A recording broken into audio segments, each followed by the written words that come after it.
안녕하세요. 경희대학교 종교시민문화연구소와 성공회대학교 과학생태신학연구소 그리고 기후위기 기독교 신학포럼이 공동 주최하는 기독교와 기후위기라고 하는 주제의 2차 워크숍을 지금부터 시작하도록 하겠습니다. 안녕하십니까. 사회를 맡은 신익상입니다. 네, 안녕하세요. 네, 안녕하세요. 오늘 이정배 선생님께서 2차 워크숍 강연을 해주실 텐데요.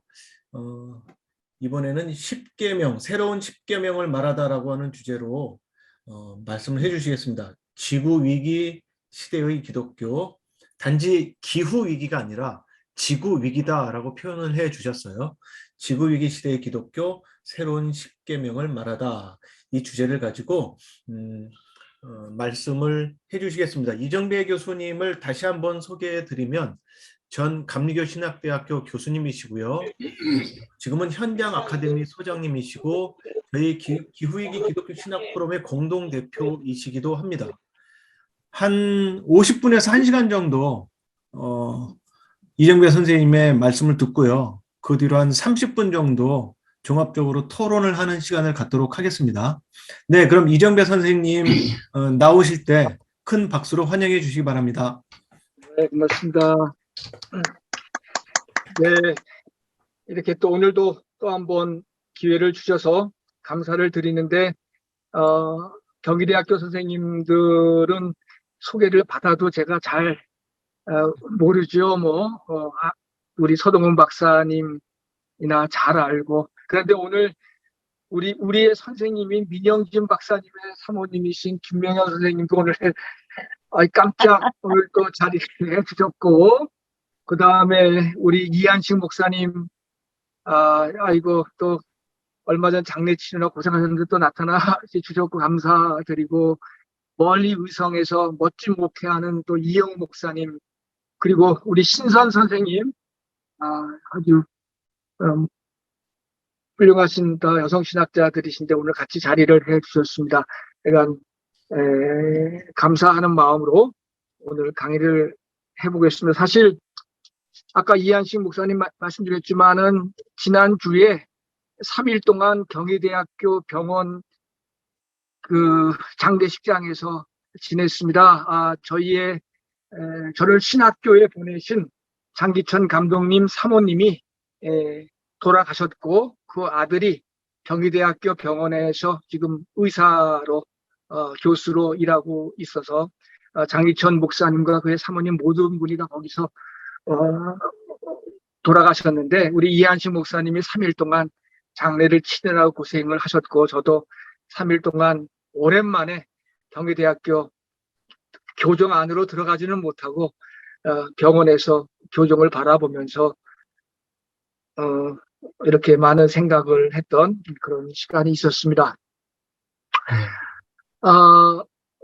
제가 이제 지난 시간에는 꼭 그런 건 아니지만 어떤 철학적인 도식으로 말한다면 해겔식의 입장에서 환경 문제를 바라보겠다 말씀을 드렸어요. 그 말은 뭐냐 하면, 어떻게 하면은 신학적인 이념과 신학적인 내용이 달라지면 어떻게 환경 문제, 기후 문제가 어떻게 현실적으로 변화될 수 있겠는지, 아마 그런 취지로 제가 전공하는 기독교 신학 영역 안에서 신학이 어떻게 달라져 왔는가, 환경 문제를 극복하기 위해서 신학이 어떻게 이념적으로 재구성되어 왔는가, 하나님의 문제가 어떻게 재구성되었는가, 등등 이제 그런 차원에서 이야기를 했습니다. 그런데 이제 그런 차원에서 이야기를 하면 지난번 토론에서도 느꼈지만 그게 정말 얼마나 힘이 있는가, 또 그런 반문이 일어나죠.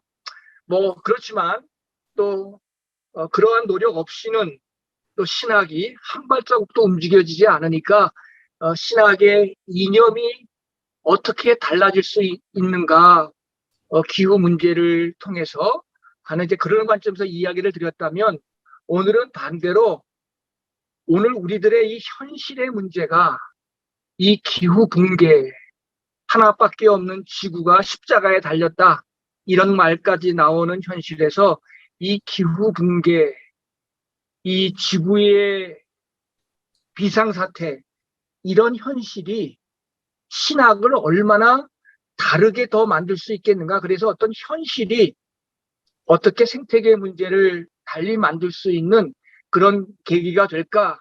조금 이제 포인트를 조금 방향을 달리해서 한번 설명을 하려고 그럽니다.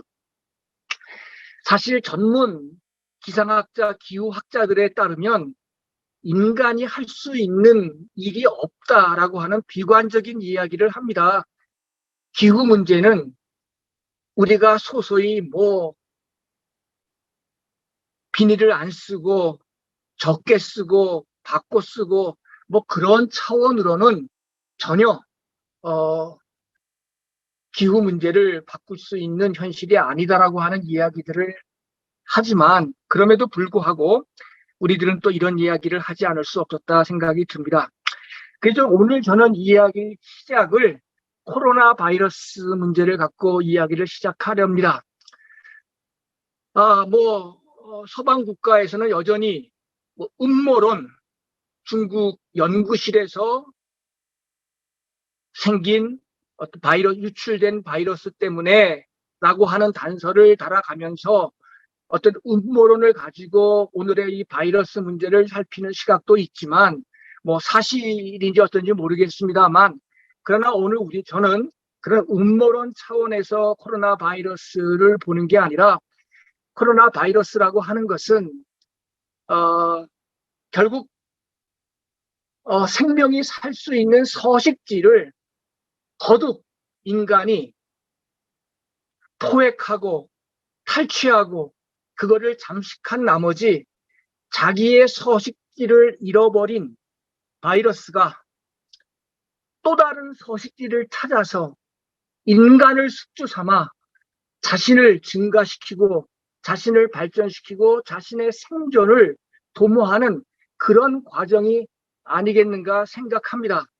결국 서식지를 파괴당한 하나의 생명종이 새로운 생명체를 찾아서 나아가는 단계, 결국 인간의 자업자득 현실이 코로나 바이러스가 아닌가 싶습니다. 그래서 사실 환경학자들은 2030년을 굉장히 중요한 해로 여겼습니다.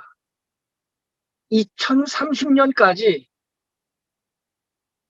인류가 환경의 문제를, 기후 문제를, 그리고 지구의 온도를 0.3도밖에는 지금 여유가 없는데 1.5도지만 이미 1.2도는 지금까지 사용된 화석 연료로 인해서 어쩔 수 없이 오르게 되어 있고 이제 2030년까지 0.3도를 지켜내는 그런 노력을 2030년까지 하지 않으면 2050년쯤에는 기후 체제 자체가 붕괴되는 현실이 도래할 거다라는 이야기를 하기 시작을 했습니다.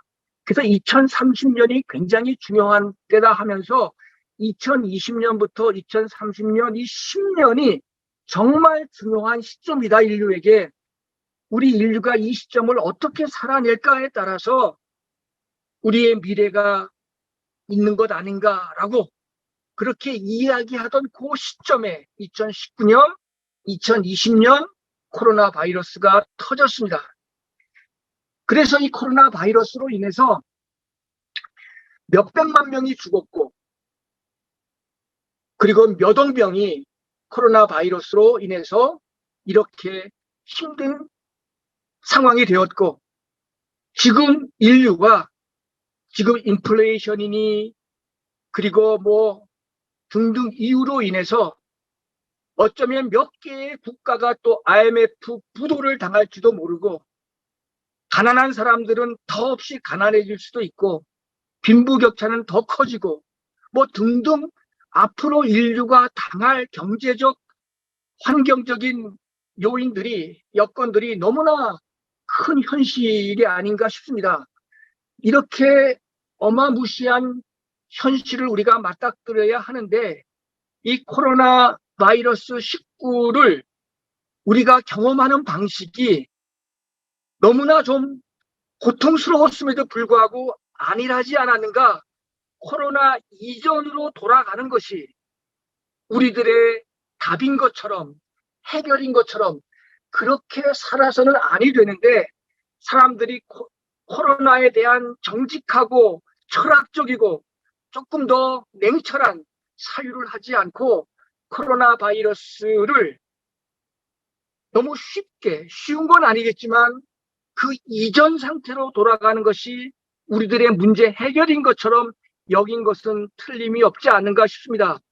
이런 점에서 철학자 지색은 왜 사람들은 코로나 바이러스를 철학적으로 사유하지 않는가라고 하는 책을 쓰면서 철학적으로 사유해야 될 필연적인 이유들을 이야기했는데, 저는 그것을, 그 말을 받아서 때로는 조금 더 보완하면서 신학적으로 사유할 부분이 있다는 사실을 저는 이저것 글에서 또 얼마 전에 냈던 책에서 그런 이야기를 한 적이 있었습니다.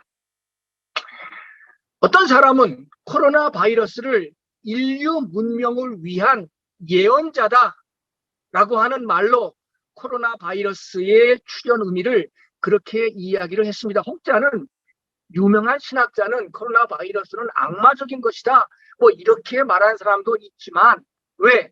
교회의 문을 닫게 하고 교회의 대면 예배를 불가하게 만들고 뭐 등등 이유로 코로나 바이러스를 악마적인 거라고 이야기하는 사람도 있었지만, 코로나 바이러스는 인류 문명의 미래를 위해서 예언자적인 역할을 했다라는 말을 하고 있습니다.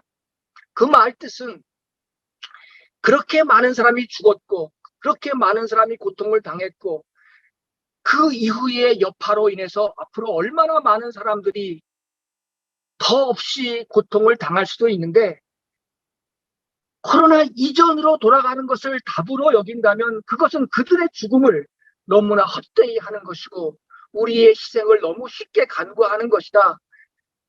코로나 이전과는 다른 새로운 뉴노멀을 만들어내는 것이 코로나19를 경험한 우리들의 문제가 아니겠는가.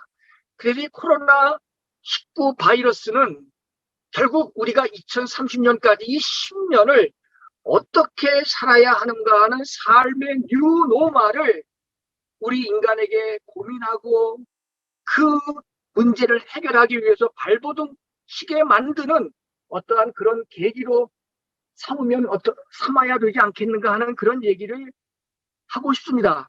저는 우리 기독교 안에서 예수 그리스도라고 하는 존재를 우리들은 구원이다 이렇게 이야기하지만, 저는 그 예수 그리스도를 사실은 오늘 우리가 쓰는 말로 뉴노멀이었다라고 생각을 합니다.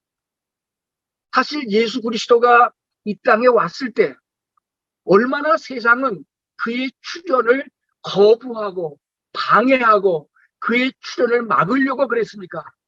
그 단적인 예가 역사적인 사실인지 아닌지는 모르겠으나 아마 사실은 아닐 겁니다.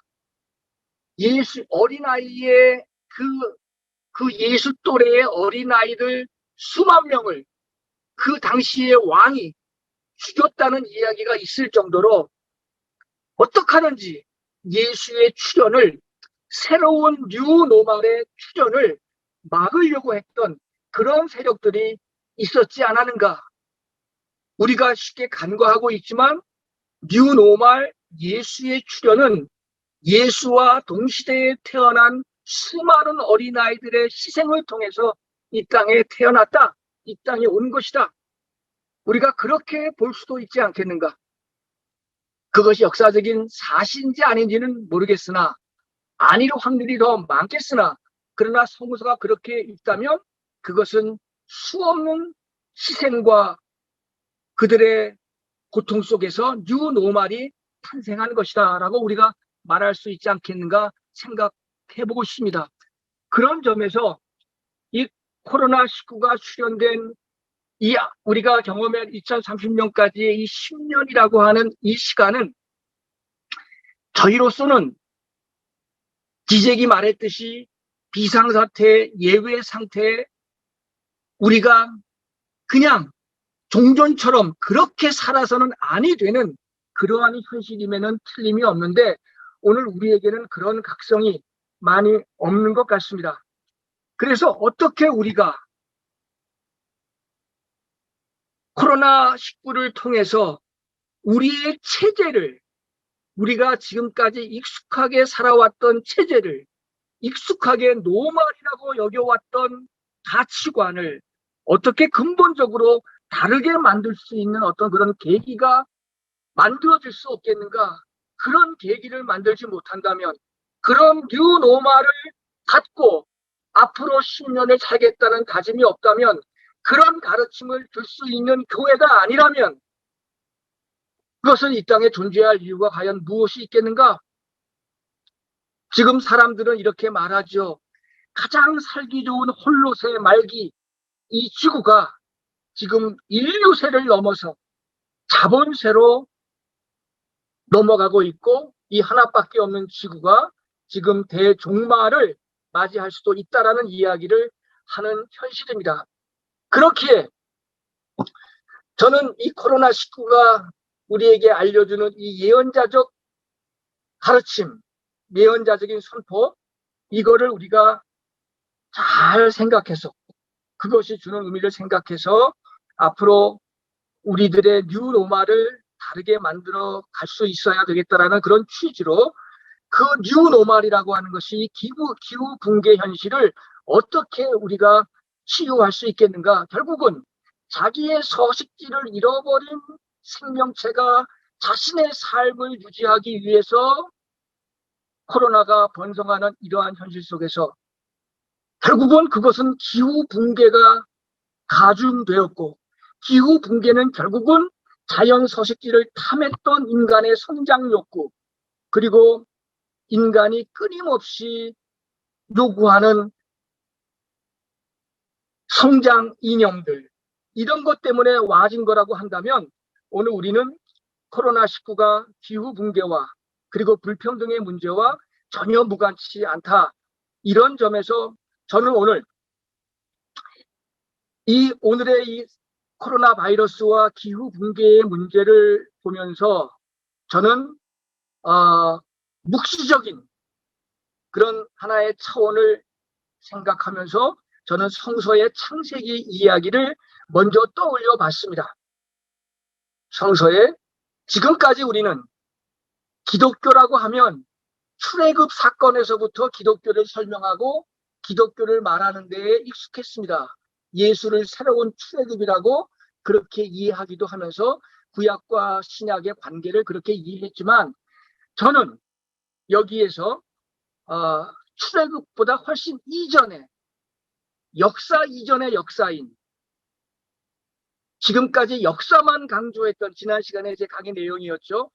역사만 강조했던 기독교가 역사 이전의 역사인 신화를 더 중시하는 그런 기독교를 좀 바꿨으면 좋겠다라는 생각이 있습니다. 그래서 두 번째 패러프겠네요. 여기에서 저는 하나님이 노아와 더불어 맺은 두 번째 약속을 생각해 봤습니다.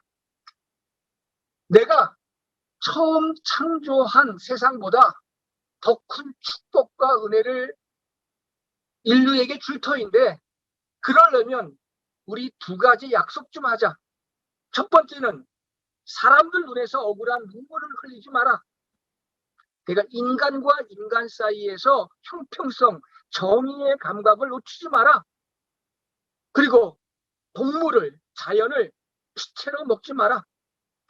인간 간의 정의의 감각이자 자연과의 형평성의 원리, 기후 붕괴와 불평등, 인권과 생태계, 문화의 다양성과 기후의 유지, 이 모든 것들이 다 연관되었음을 우리에게 알려주는 아주 원초적인 그러한 기독교의 신화가 아닌가 생각합니다. 바로 이 기독교의 이 원초적인 신화의 문제를 우리가 부여잡고 어떻게 우리가 사람들 눈에서 눈물을 흘리지 않는 세상을 만들 것인가? 어떻게 자연을 피채로 탐하는 그런 성장 이데올로기, 자본주의 세상으로부터 우리가 다른 체제를 만들 수 있겠는가? 이것이 처음에 창조 때보다 더 큰 축복을 주는 하나님의 요구이자 약속이라면 우리는 이런 체제를 코로나 이후에 더없이 가열차게 이런 세상을, 이런 가치관을 만들어야 되지 않겠는가?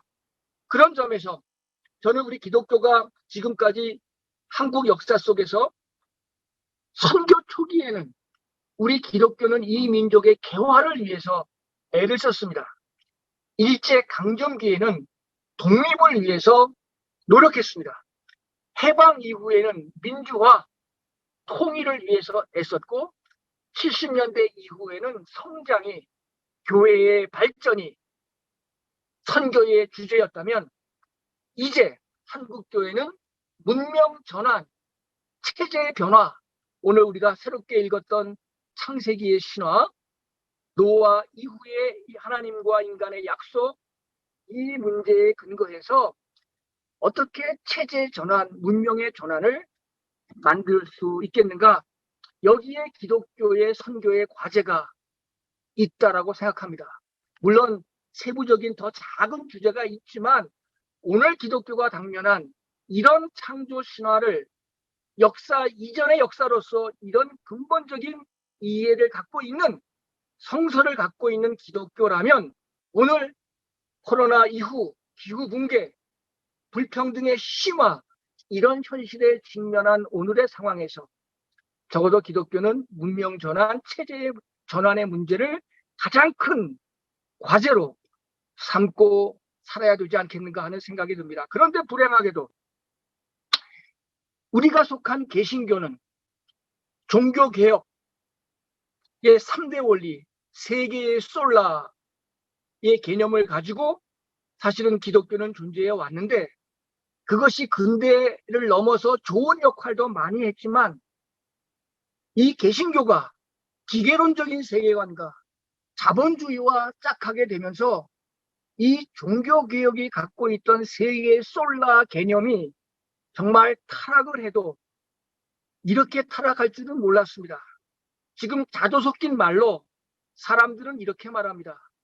중세의 면죄부보다도 개신교의 세계의 솔라의 교리가 더 타락했다.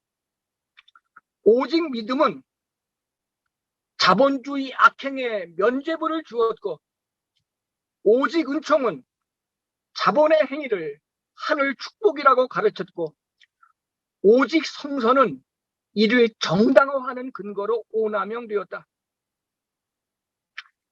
그래서 우리 기독교 신앙인의 내면조차 이 자본주의에 식민화되었고 자본주의화된 신앙 양식에 우리는 다 길들여져 있습니다. 저는 이것을 한나 아렌트가 말했던 악의 평범성을, 바로 이런 현실을 말하지 않고서는 악의 평범성을 말할 수 없겠다, 그런 생각을 합니다. 그렇다면 이제 우리는 지금까지의 이런 기독교와는 다른 기독교, 이전과는 다른 신앙체계, 교회가 다르게 존재해야 될 이유를 찾아야 되지 않겠는가 하는 생각을 해보면서 가장 논쟁적인 개념인 탈성장, 디그로스라는 개념을 가지고 옵니다. 탈성장은 논쟁적인 주제입니다. 그러나 탈성장은 지금 말해야 될 주제입니다. 지금 자본주의 경제는 GDP 위주의 성장을 근간으로 하고 있습니다. 사람들이 교통사고로 많이 죽고 차가 많이 부서지고 더 병들고 더 싸우고 우울증에 걸리고 이렇게 되면 될수록 GDP는 더욱더 성장을 할 것이고 그 자본주의 경제는 그것을 GDP가 성장했다고 말하는 그런 구조를 갖고 있는 게 자본주의 체제입니다. 그런데 이 자본주의 체제 속에서 우리의 인권은 거듭 빼앗기고 자연권은 계속해서 탈취되어 버리고, 그래서 앞으로 시베리아 동토에서, 시베리아 얼어붙은 땅에서 어쩌면 매년 40만 종 이상의 이름도 알 수 없는 수많은 바이러스들이 거듭 대기 중에 노출될 수 있다라고 하는 비관적인 전망도 나올 정도가 되었습니다. 탈결핍 사회, 우리의 욕망을 다 충족하는 사회, 어떻게 하든지 많은 것을 빠르게 만들어서 희소하게 만들어서 모두가 소유하게 만드는 사회, 이익을 만드는 사회, 빨리 망가져서 빨리 또 새롭게 구매하도록 하는 욕망 추종자로 만드는 이러한 현실이 바로 GDP 위주의 경제 체제입니다. 그것과 반하는 것이 탈성장입니다. 우리가 코로나 사태를 통해서 경험했듯이 코로나 상황이 되다 보니까 돌봄 노동을 하는 사람들이 얼마나 소중한지, 그리고 청소 노동을 하는 분들이 얼마나 소중한지, 지금까지 천하게 봤던 그런 노동자들의 그 수고가 얼마나 큰지, 돈이 안 된다고 내팽개쳤던 제조업이 얼마나 소중한 가치를 지니고 있는 것인지, 지금 오늘 인류가 사는 시대는 이익 추구, 돈이 되는 것만을 추구하는 불나방처럼 그렇게 되고 있으나 그런 사회는 결코 행복한 사회가 될 수 없죠. 우리의 노동은 저주받은 노동이 되어버리고 말았습니다. 오로지 소비주의만 미덕이 되어버리고 말았어요. 어떻게 우리의 삶은 다 내팽개쳐지고 탈결핍, 욕망 추종의 사회가 되어버리고 말았어요.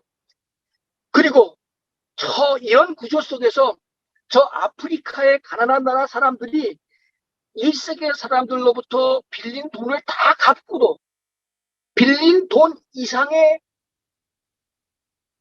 지금 뭡니까? 이자를 갚아야 될 돈이 지금 남아있는 이 현실. 그래서 부자 나라가 가난한 사람들을 돕는 게 아니라 가난한 나라 사람들이 부자를 더 부자되게 만드는 이런 구조가 바로 GDP 위주의 성장입니다. 그래서 어떻게 하면 GDP 위주의 성장을 우리가 탈하고, 어떻게 탈성장이라는 말, 인권과 자연권을 함께 회복시키는 그러한 탈성장의 가치를 우리가 말할 수 있겠는가? 돈만 보는 가치가 아니라, 그걸로 사람을 판단하는 게 아니라 우리 사회 내의 모든 사람들의 역량이 저마다 크든 작든 그것들이 활성화되고 발전되는 그런 사회를 만들 수는 없겠는가? 이런 문제들을 관심하면서 탈성장의 문제를 말하기 시작했습니다. 성장보다는 돌봄의 가치를, 임금 노동, 그래서 얻는 그 돈보다는 일의 중요성을, 개인의 달란트를, 그래서 모두가 행복할 수 있는 그런 창조적인 삶을 가능한 일이 어떻게 가능할 것인가? 소비를 미덕으로 하는 욕망 충족을 부추기는 이 GDP 위주의 경제체제, 자본주의가 부추기는 이 성장 이념을 갖고서는 더 이상은 안 된다. 그런데 문제는 이 성장 이념에 식민화가 되어 있는 우리들, 그리고 세상의 모든 사람들, 이 문제를 어떻게 싸워야 할까? 그래서 사실은 자연이라고 하는 것은 누구 것도 아닌 공유주의인데, 부자 나라들이, 선진국들이 기술을 빌미로 해서 자연을 다 자기네 것으로 탈취해버리고 말았지 않았습니까? 그게 근대 이후 500년에 이르는 지금까지의 자본주의의 역사고, 그 자본주의의 정신적인 후견 역할을 기독교가 해왔고, 특별히 개신교가 이제 이 대기업적인 마인드를 가지고 지금껏 한국 땅을 이끌어 왔습니다. 저는 이 점에서 다시 한번 또 한 번의 신화의 이야기를 끄집어냅니다. 제가 자꾸 신화의 이야기를 끄집어내는 것은 지난 장에서 기독교가 역사만 강조했지 있는 그대로의 자연을 제대로 말하지 못했다. 창조를 말했지만 자연 없는 창조를 말했다. 역사를 말하기 위해서 창조를 해석학적인 도구로만 썼다. 그런 이야기를 수없이 많이 말했기 때문에 오늘 역사 이전의 역사라고 하는 창세기에서 저는 앞으로 새로운 기독교의 의미를 찾고자 합니다. 그래서 찾은 것이 선악과 이야기입니다. 지금까지 선악과 이야기는 기독교의 고유한 원죄 타락설을 말하는 신학적인 교리였습니다. 인간은 누구나가 태어날 때부터 타락했다, 원죄를 가지고 있다. 그리고 인간의 자유의지를 다 부정해버리고 말았습니다. 인간의 자유의지는 타락했다. 하나님의 구원을 받지 않으면 인간의 자유의지는 선악에 사용될 수 없다. 뭐 이런 이야기들이 거듭거듭 이 선악과 사건을 가지고 이야기되어 왔죠. 사실 AD 2세기, 3세기까지 소위 우리가 말하는 기독교의 어거스틴 이전의 기독교 교부들은 이 선악과 이야기를 어거스틴처럼 그렇게 해석하지 않았습니다. 선악과를 인간의 자유의지, 은총의 차원에서 이해를 했기 때문에 창세기 1장, 3장의 본문들을 오늘 우리가 알고 있는 이 선악과의 그 타락설과는 사실은 거리가 먼 그러한 신학적인 이해를 갖고 있었는데 어거스틴 이래로 신학적인 견해가 뒤바뀌어졌죠. 여하튼 지금까지 선악과는 자유의지의 타락, 인간의 원죄설을 근거짓는 신학적인 교리였지만 저는 이 선악과 사건을 시편 24편 1절 세상에 있는 모든 것은 하나님의 것이다. 공유지다. 어느 누구의 것도 아닌 공유지 개념을 가지고 선악과 사건을 이해해보고 싶습니다. 선악과는 그것이 하나님의 것이라는 데에 방점이 찍혔습니다. 시편 24편 모든 것은 하나님의 것이란 사실입니다. 그렇게 하나님의 것이라는 말은 모두의 것, 공적인 것이란 의미이기도 합니다. 이 공적인 것을 사사화한 것, 개인이 취한 것, 특정한 국가가 취한 것, 이것이 죄이자 악의 근원임을 가르쳐 주는 것이 선악과 사건입니다. 어느 책을 보니까 선악과 사건은 결국 뭐냐? 한계를 잊어버린 인간의 욕망으로 보는 그런 시각도 있습니다. 그래서 사적으로 취한 것을 공적으로 하나님의 것으로 되돌리는 것이 선이자 구원일 수 있다. 저는 이 선악과 사건을 오늘 우리 시대의 아주 핫한 뜨거운 논쟁 개념인 탈성장 이념의 토대로서 신학적으로 사용하면 어떻겠는가? 자본주의에게 빼앗긴 자연, 그리고 우리의 문화, 우리의 지식의 공유지를 되찾아서 자연과 인간을 회복시키는 것, 이것이 탈성장 담론의 핵심이라면 저는 이 선악과 이야기가 이 탈성장 담론을 어느 특정한 사람들이 약탈하고 착취하는 게 아니라 그것은 모두의 것으로 남겨두는 그러한 것이 인간과 자연이라면 자연을 위해서 인간이 남겨두어야 될 공유지가 있는 것이고 3세계와 1세계의 관계라면 3세계를 위해서도 모두를 위해서 남겨둬야 될 여분이 공유지가 있어야 되는 것이고 하늘과 땅, 전자파, 바다 모든 것들은 공유지로 있어야 된다 하는 이야기를 하고 싶은 것이죠. 한차 이런 틀에서 남과 북의 관계도 우리들은 생각해 볼 수 있는 여지가 있다고 해서 저는 일단 언급만 해왔습니다. 그러나 우리가 아는 대로 자연 공유지를 식민화했던 것이 지난 근대 이후의 세계였고 지금은 인류가 만든 지식, 문화 모든 것도 다 공유지가 박탈되어 버리고 말았습니다.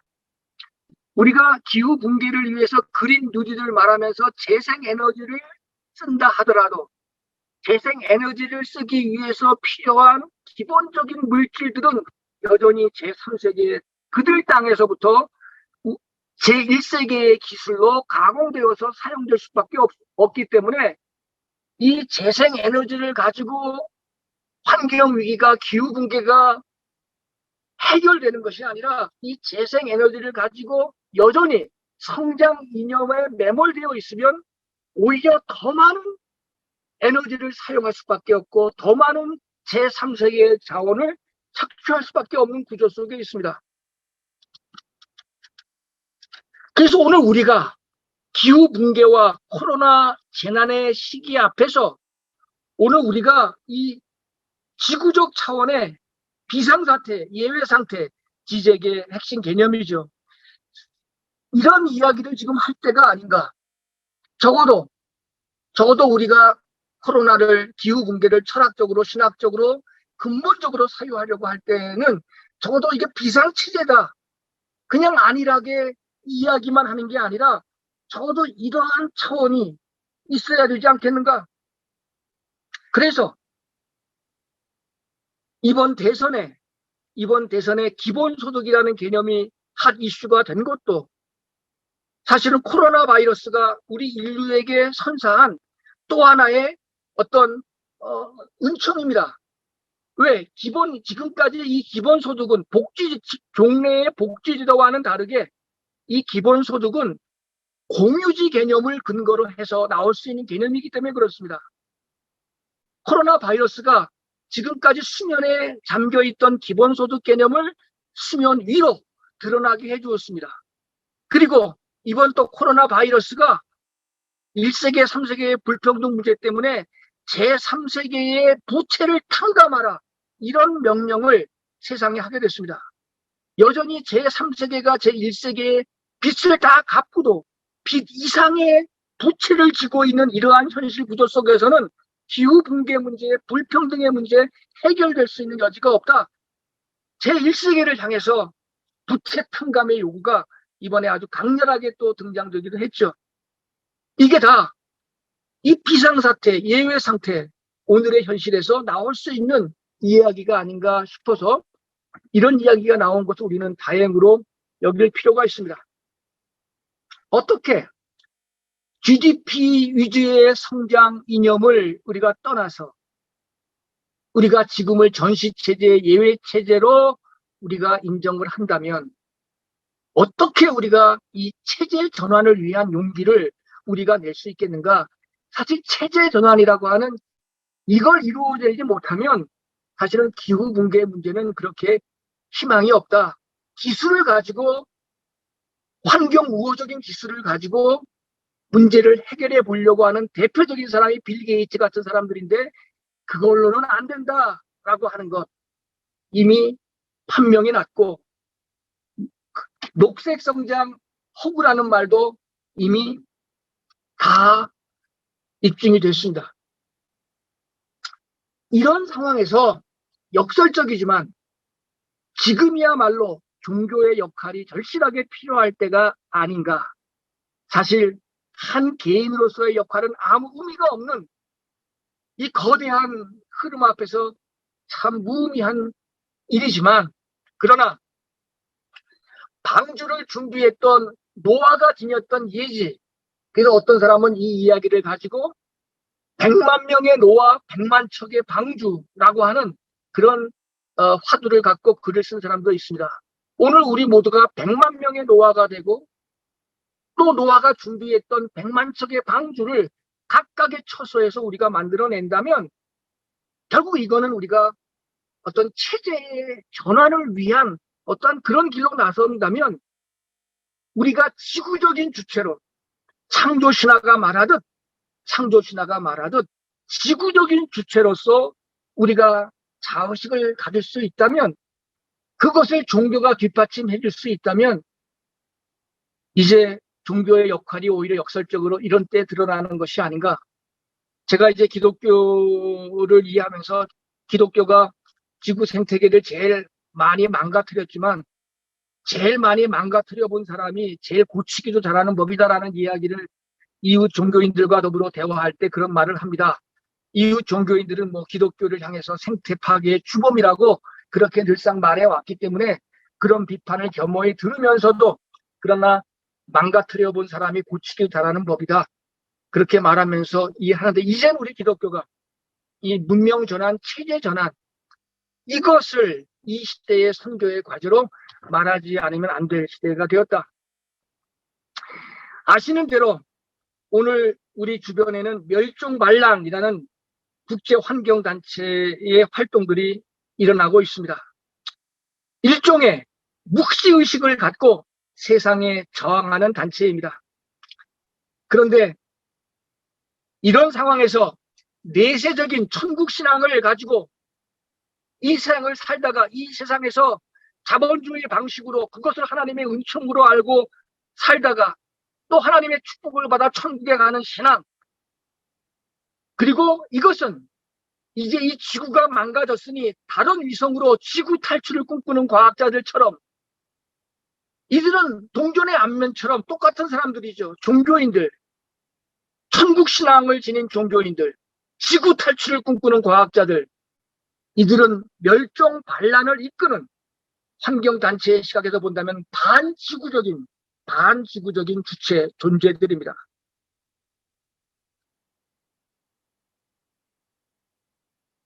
이런 상황 속에서 우리가 어떻게 신앙의 양식을 다르게 할까라고 하는 이런 이야기가 필요하죠. 지금 우리가 살고 있는 세계는 다 개인주의화된 사회입니다. 개인이 삶의 단위가 될수록 더 많은 생산을 해야 되고 더 많은 소비를 해야 됩니다. 10명이 사면 한 대의 냉장고가 있어도 되지만 10명이 10곳에 살면 10개의 냉장고가 필요합니다. 그럴수록 돈을 더 많이 벌어야 되고 경쟁으로 내몰리고 공유지 회복은 불가능합니다. 이 자본주의의 속살은 개인주의를 앞세워서 욕망을 부추겨서 전체주의를 만드는 것, 성장을 위한 전체주의를 만드는 것, 이것이 자본주의의 속살입니다. 저는 이런 현실이 로마서 8장에서 말하듯 피조물의 탄식이라는 말과 연결된다고 생각합니다. 실제로 에르스트 케제만이라고 하는 성서신학자는 아까 읽었던 창세기 9장에 사람들 눈에서 억울한 눈물을 흘리게 하지 말아라, 동물을 피채로 먹지 말아라 라는 이 말을 로마서 8장 피조물의 탄식이라는 이 성서 본문과 연계시켜서 이해해야 된다고 그렇게 말하기도 했습니다. 진정 우리가 꿈꾸는 탄소 제로 사회, 지금 0.3도밖에는 여유가 없는 2030년까지 0.3도의 그 한계 내에서 살아야 될 이런 현실에서 우리는 소득이 줄어들더라도 일자리를 나누고 일상을 더 창조적으로 살아낼 수 있는, 그래서 그 한계 내에서 창조적이 될 수 있는, 한계를 넘어서 무한을 추구하는 게 아니라 한계 내에서 창조성을 발휘할 수 있는 이런 삶을 어떻게 우리가 살아낼 수 있겠는가? 그러려면 임금 노동만이 아니라 그림자 노동도 그렇고 돌봄 노동도 그렇고 청소 노동도 그렇고 수많은, 그래서 지금까지는 돈이 아니면 아무것도 안 되는 그런 일이 아니라 그 돈이 안 되지만 자기의 능력과 자기의 탤런트를 드러낼 수 있는 그런 삶을 살 수 있도록 그런 탈성장의 방식으로 우리가 우리의 체제를 바꿀 수 있다면, 그래서 최소한의 물질로 사는 것이 은총이다. 욕망을 다 이루는 것이 은총이 아니라 최소한의 물질로 살아가는 것이 은총이다라고 생각할 수 있다면 우리는 불평등한 세상도 또 자연의 공유지를 약탈하는 방식도 우리는 그칠 수 있지 않겠는가. 사실 여러분들 보십시오. 아무리 재생에너지라 할지라도 지금처럼 매년 3% 이상의 GDP 성장을 꿈꾸는 것은 불가능합니다. 지금 우리는 3%, 2%, 5% 안 하면 죽는 줄 알고 있지만 매년 3%씩, 5%씩 GDP 증가라고 한다면 그것이 이중적으로 계산이 되지 않습니까? 그러면 20년 안에 GDP가 2배가 됩니다. 20년 안에 GDP가 2배로 늘어나는 이러한 체제를 지구가 감당할 수가 없죠. 아무리 재생에너지를 할지라도 쓰레기는 나와야 될 것이고 재료는 필요할 것이고, 그리고 거듭거듭 더 많은 생산을 하려고 할 터인데, 재생에너지 가지고 이 문제는 해결할 수 있는 길이 없다는 것이죠. 브루드호프 공동체를 창시한 사람이 있습니다. 브루드호프 공동체 다 아시죠? 이 창시자 이름이 갑자기 생각이 안 나는데, 그 사람은 본래 성서신학자였습니다. 성서학자였습니다. 그러나 성서를 연구하면서 그는 요한서에 기록된 서로 사랑하라는 예수의 마지막 유언이 공동체를 이루라는 뜻인 것을 알아채고는 그런 학자의 길을 기로하고 그는 공동체를 세우기 시작했습니다. 한겨레 신문 조현 기자가 쓴 책이 있죠. 혼자서는 외롭고 여럿이서는 불편하지만 공동체를 만들어 살라라고 하는 것. 꼭 공동체라고 하는 형식화된 어떤 그런 구조가 아니라 우리가 어떻게 호혜성을 가지고 파편화된 개인이 아니라 호혜성을 지닌, 경쟁이 아니라 공존성을 지닌 이런 삶을 우리가 공동체로 살아갈 것인가? 그러려면 공유지 약탈을 통해서 소수가 독점했던 이득을 공적으로 되돌릴 수 있는 체제 전환, 이런 가치가 반드시 실현되어야 하는데, 이러려면 지금 우리는 인습적 기독교와는 변별된 다른 기독교를 상상하지 않으면 안 된다. 자연 착취와 노동 착취의 현실을 여실히 보여줘, 이 사실을 여실히 코로나 바이러스가 우리에게 적시해 주었습니다. 그래서 코로나 바이러스는 인류 문명의 교종자가 되어야 한다라고 말했습니다. 기독교가 이 사실을 받아들여야 합니다. 중세 패스트는 봉건 제도를 해체시켰고 근대의 문을 열어젖혔습니다. 코로나 바이러스가 지금 자본주의 체제를, 이 인류세를 넘어 자본세를 경험하고 있는 우리들을, 이 체제를 전환시키는 계기로 만들 수 있어야 하는데, 그러려면 지구가, 한나 아렌트가 한 말입니다. 지구가 인간 조건의 핵심이다라는 사실을 우리가 알지 않으면 안 됩니다. 인간과 자연 간의 공생을 위한 기본 가치가 필요한데, 여기에는 공생을 위해서는 공빈, 더불어 가난해짐, 이때의 가난이라고 하는 것은 나눔을 바탕으로 하는 겁니다. 생산을 강제화시키는 자본주의 압력에서 자유하는 그런 방식을 우리가 택하는 것이죠. 자발적인 가난, 공빈, 최소한의 물질로 살아가는 심플리시티, 단순성, 이런 체제, 욕망에 휘둘리지 않는 체제, 개인보다는 공동체를 선호하는 체제, 어떻게 이런 가치, 그래서 사적으로 취한 것을 공적으로 되돌리는 이 선악과 이후의 기독교, 어떻게 우리가 가능할까? 그래서 독일 철학자는 이렇게 말합니다. 지금 대재난을 겪고 있는 지구가 고통받고 있는 신의 모습이 되어 인류에게 이전과는 다른 삶을 살도록 명령하고 있다. 대재난을 겪고 있는 지구가 고통받고 있는 신의 모습이 되어 인류에게 종래와 다른 삶을 살도록 명령하고 있다. 그래서 제가 제목에서 지구 위기, 지구 붕괴 시대의 기독교라는 말을 담았습니다. 자, 이제 말미입니다. 기독교 신학은 6번이 되겠습니다. 기독교 신학은 이 땅의 교회가 체제 및 문명 전환의 길에 나설 수 있도록 성서를 달리 읽고 세상과의 소통을, 이 당면한 현실과의 소통을 더욱 확장시켜야 할 필요가 있습니다.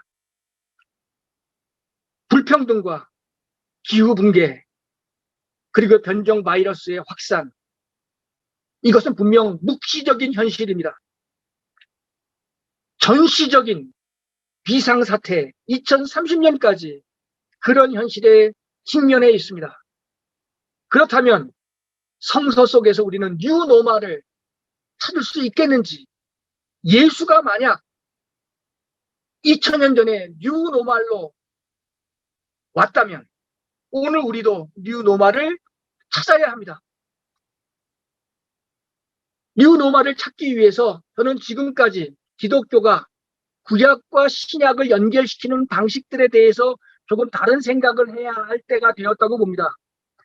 지금까지 물론 도올 김영옥이나 그리고 지금 병환 중에 계신 100살이 되신 유동식 교수님 같은 분은 구약 성서가 필요 없다라고까지 말한 그런 신학적인 정당한 이유를 갖고 있지만, 그러나 또 그렇지 않은 분들이 더 많으시죠. 구약과 신약을 연결고리를 우리들은 갖고 있어야 됩니다. 초대 기독교가 구약을 필요로 했던 이유는 영지주의의 도전으로부터 기독교를 구해내기 위해서 구약 성서가 반드시 필요했고 중요했습니다.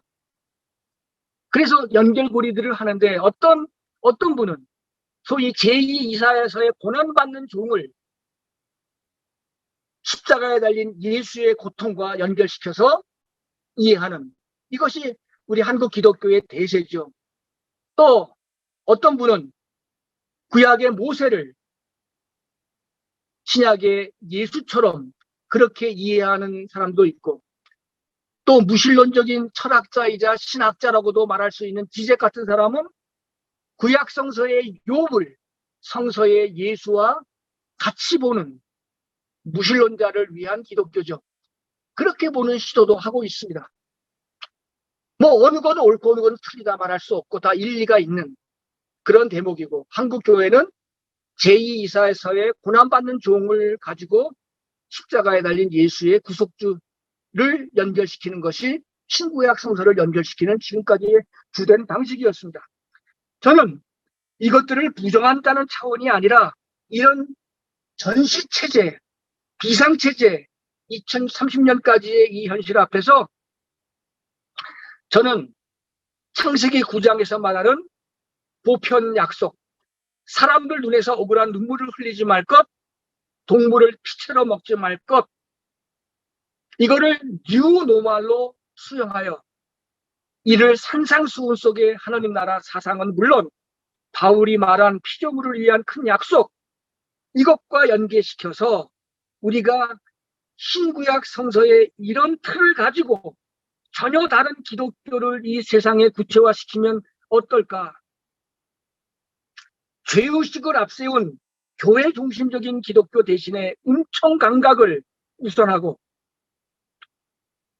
자본주의적인 욕망 충족을 축복으로 하는 기독교가 아니라 아주 소량의 물질로 사는 생명 외경이 기독교의 본질인 것을 다시 깨닫고, 선악과 사건을 원죄의 출처가 아니라 공유주의의 회복을 위한 신적인 명령으로 우리가 다시 알며, 그래서 그것을 자본주의 체제에 대한 경고 내지 수정으로 이해를 하고, 서로 사랑하라는 말이 추상적이지 않고 구체적으로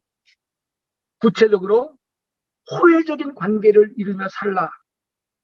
사실 여러분들 아시는 대로 다윈은 투쟁을 말했고 경쟁을 말했고 마골리스는 공생을 말했는데, 이 공생을 말한 마골리스의 책이 출판사에서부터 15번이나 거절당했다는 것 제가 알고서는 놀랐습니다.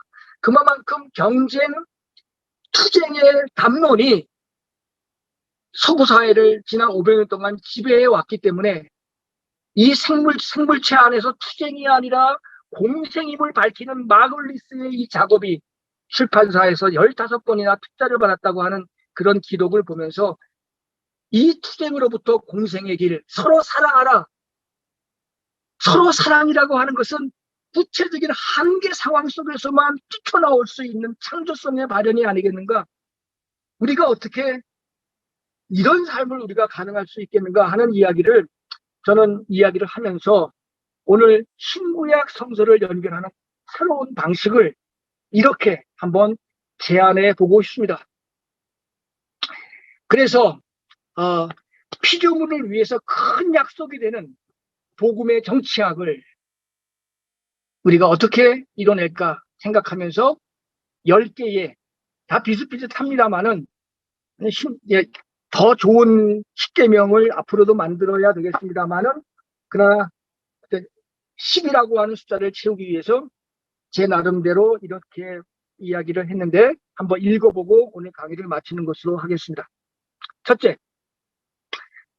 앞으로 10년 한국교회는 들의 백합화와 공중나는 새를 보라는 예수의 말씀에 따라 신음하는 지구 소리를 우선적으로 듣고 기후 붕괴와 불평등을 주제로 설교한다. 둘째, 종래처럼 이사야서를 대속적 십자가 사건과 연계시키는 방식 이상으로 노아의 보편 계약과 예수의 하나님 나라 사상, 바울의 피조물의 탄식 개념을 연결시켜도 좋겠다. 셋째, 예수뿐 아니라 하나뿐인 지구가 못 박혀 죽어가고 있음을 온몸으로 통각하며 종래의 적색 은총만이 아니라 자연이 주는 녹색 은총의 감각을 더 한층 깨운다. 넷째, 초대교회가 제국 로마와 다른 삶을 꿈꾸며 복음의 정치를 실현했듯이 기후 붕괴 시기를 맞아 한국교회는 현실의 제국인 자본주의 체제와 씨름하며 그 이상을 상상한다. 다섯째, 과거 개화, 독립, 민주화, 성장이 선교의 핵심 주제였듯이 코로나 및 기후붕괴 현실에서 문명 전환, 체제 전환이 기독교의 존재 이유이자 최대의 선교 과제인 것을 명심한다. 여섯째, 향후 10년간 한국교회는 획일적인 성장 이념과 단절하고 교회의 유기체성, 공교회성을 회복시켜 자본주의화된 자신의 체질을 회복하는 일에 앞장선다. 교회의 자기 치유가 급선무다. 일곱 번째, 안식일을 위한 종교 대신 교회가 사람을 위한 것임을 선포하되 교리, 예배 지상주의와 결별하여 열매로서 자신을 드러내는 일상 속의 성령론적 진리를 추진한다. 교리적인 진리가 아니라 수행적인 진리를 살아내자는 말이죠. 여덟 번째, 향후 10년간 교회는 더 이상 교회 건축을 하지 않고 자산을 처분하여 있는 자산, 여분의 자산을 처분하여 코로나 시대와 기후 붕괴로 양극화에 처한 이 땅의 빈자들을 구제하는 일에 앞장선다. 보네퍼가 했던 말입니다. 전후 독일 교회를 향해서 이제 교회 건물을 팔아 가난한 사람들을 먹이라고 보네퍼가 그렇게 이야기했습니다. 앞으로 이 돈이 풀린 것 거둬들이는 상황에서, 인플레가 되는 상황에서, 전쟁이 지속되는 상황에서 얼마나 많은 나라들이, 얼마나 많은 빈자들이 고통에 처할지 모릅니다. 7년, 성경에 보면 7년 가뭄과 7년 풍작이 있다는데 지금 앞으로 우리는 7년 가뭄의 때를 어떻게 교회가 미리 준비할까? 그래서 제가 아는 어느 교회는 한 30명 정도가 모인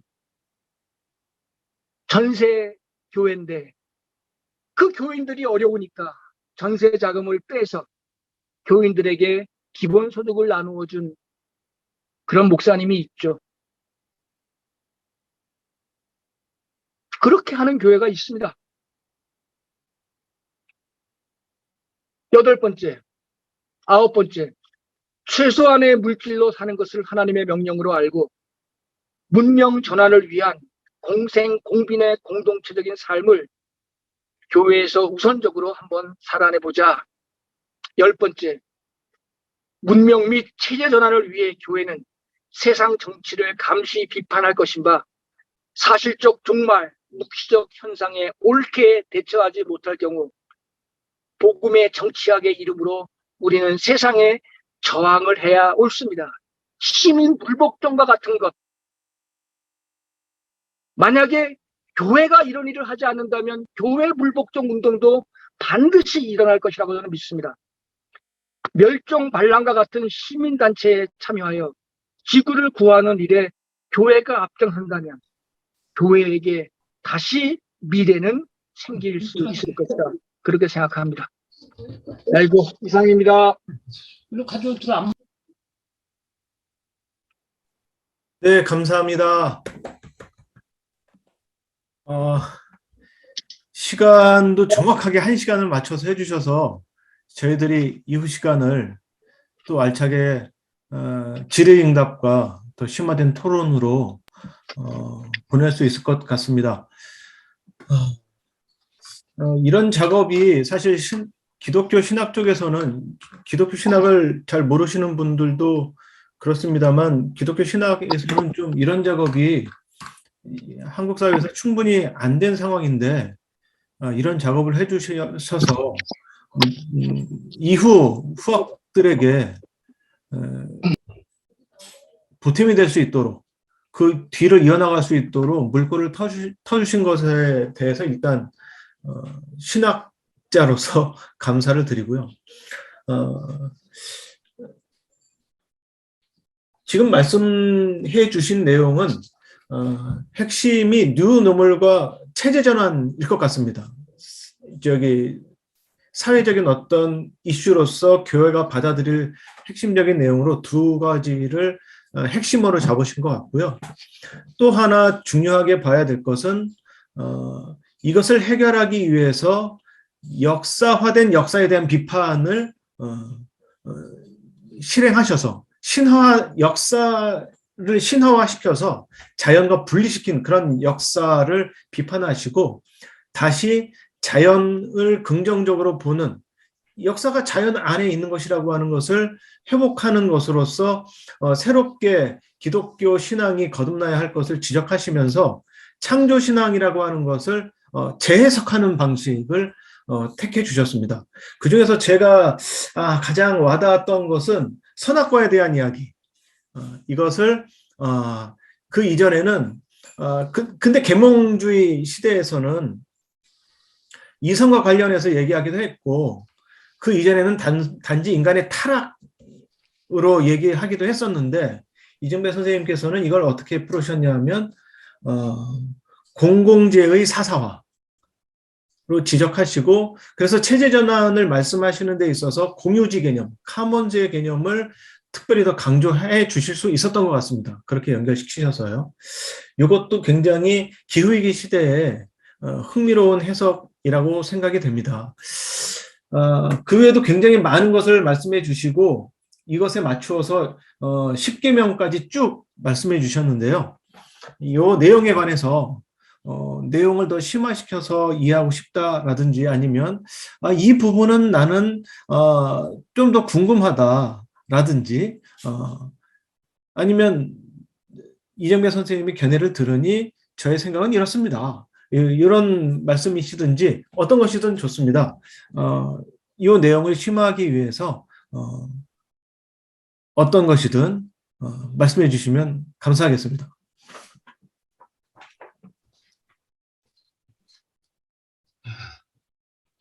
네, 제가 말씀 좀 드리겠습니다. 예, 예. 저 송재룡입니다. 네, 교수님 오늘 전해주시는 이 특강 말씀을 듣고 정말 일종의 예언가와 같은 그런 느낌이 들었어요. 이 교수님께서. 저도 기독교인인데 사실 교회도 그러하고 교회 속의 한 구성 요소인 우리 개개인들도 보게 되면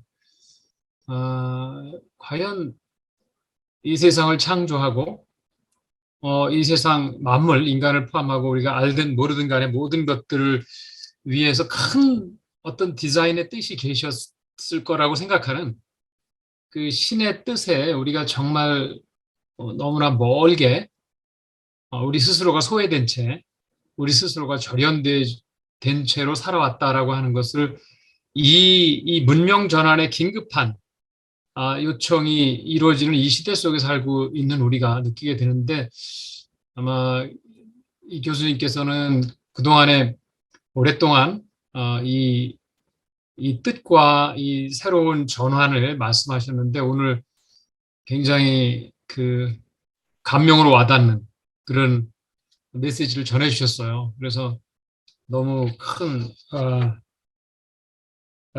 알을 다시 한번 이렇게 되새기가 됐습니다. 이게 제가 아까 선생님 처음부터 끝까지 쭉 이렇게 말씀하시는 거 듣고 지난번 강연 때도 마찬가지였지만 들으면서 저는 늘상 우리 기독교에 대해서 약간 좀 비관적이었어요. 이제 전망도 없고 뭐 희망도 없다라는 이제 그런 생각이 늘 제 뇌리에 떠나지 않았거든요. 이게 마치 그 노아가 이제 곧 물로 인해서 모든 곳에 이제 종말이 온다라고 사람들한테 그렇게 얘기를 해도 성서에 보게 되면 뭐 시집가고 장가가고 먹고 즐기고 뭐 했더라 이제 이런 얘기로 간단히 나옵니다. 지금 우리가 살아가는 것이 곧 그러한 모습 같아요. 저 개인들 포함해서 전 세계의 모든 뭐 선진국, 후진국 할 것 없이 모든 사람들이 그 어떠한 경향성과 그 관행의 힘에 이끌려서 눈앞에 다가오고 있는 이 엄청난 종말에 이 그림자를 제대로 못 보고 있다는 것 같아 들었는데 그럼에도 불구하고 저는 이제 그 어떠한 해법보다도 가장 있을 법하고 가능한 해법은 종교로부터 올 수밖에 없다라고 생각을 했었거든요. 근데 오늘 이정배 선생님께서 그러기 위해서 우리는 무엇을 해야 할 것인가 하는 그런 말씀을 해주셨습니다. 처음부터 끝까지 다 동의하고 다 옳고요. 큰 그 감동도 받습니다. 한 말씀 제가 이제 드리는 말씀인데 아마 이거는 선생님께서도 생각하고 계시지 않았을까 싶은데 이제 지금 이건 이제 기독교의 입장에서 볼 때에 과연 어떻게 기독교조차도 어떤 방향으로 전환을 해야 할 것인가 최소한의 물질만으로도 생명이 경외롭고 외경스럽다라고 하는 것을 실천해가는 삶을 살아야 되는데 이제 이렇게 강한 목소리를 내고 그럼에도 불구하고 아마도 필경 다수의 사람들이 실천하지 못할 것 같고요. 특히 또 종교는 너무 다양하기 때문에 선생님께서 오랫동안 이제 종교 간의 대화, 뭐 일치, 에큐메니칼 이런 운동을 많이 해오신 걸로 제가 알고 있는데 과연 한 개의 종교로서의 기독교를 초월하는 모든 종교들이 이러한 가르침, 지금 새로운 십계명으로 말씀하시는데 이러한 강한 우리의 절망 앞에선 우리가 내는 이런 목소리가 하나의 목소리로 전 세계의 반향을 불러일으킬 수 있는 따라서 이른바 전 세계 글로벌 거버넌스가 이루어져서 그 거버넌스를 통해서 연대가 실천적으로 이루어질 수 있는 그런 현실적인 가능성을 어떻게 생각해 보셨는지요?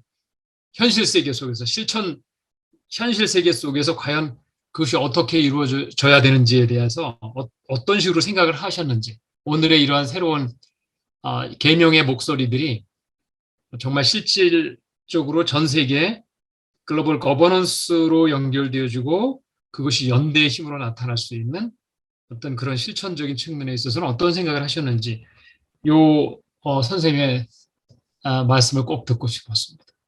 네. 이건 직접 네. 지금 곧 답변해 주시면 좋을 것 같습니다. 네, 언제든지. 선생님 음소거 해주세요. 예. 네.